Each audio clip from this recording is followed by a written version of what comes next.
ખ્યાતિ હોસ્પિટલમાં દાખલ 9 દર્દીની ઓગણીસ દર્દીઓની એન્જિયોગ્રાફી કરાઈ હતી અને જેમાંથી 7 લોકોની એન્જિયોપ્લાસ્ટી બાદ 2 લોકોના મોત થયા હતા. ઘટના બાદ સોમવારે રજા દર્દીઓને આપી દેવામાં આવી હતી, પરંતુ બુધવારે સવારે પોલીસે 15 લોકોના સ્ટેટમેન્ટ માટે વસ્ત્રાપુર પોલીસ સ્ટેશન બોલાવ્યા. જો કે એન્જિયોગ્રાફી થયેલી હોવાથી તેઓને આરામની જરૂર હતી, પરંતુ પોલીસ દ્વારા સ્ટેટમેન્ટ માટે બોલાવતા ટ્રાવેલિંગને કારણે મોટાભાગના લોકોની તબિયત લથડી, જેથી 15 દર્દીઓને વસ્ત્રાપુર પોલીસ સ્ટેશનથી યુએન મહેતા હોસ્પિટલ લાવવામાં આવ્યા.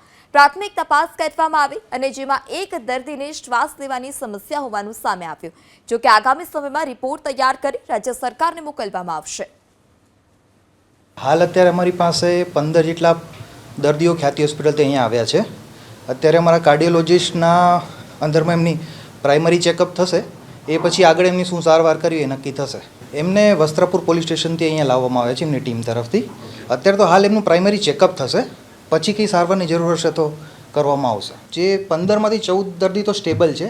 એક દર્દીને થોડી શ્વાસની તકલીફ છે, એટલે અત્યારે અમારા ઇમરજન્સી ડિપાર્ટમેન્ટમાં એમની તપાસ અને સારવાર ચાલુ છે. આગળ જે કંઈ હશે પછી આગળ માહિતી આપીશું.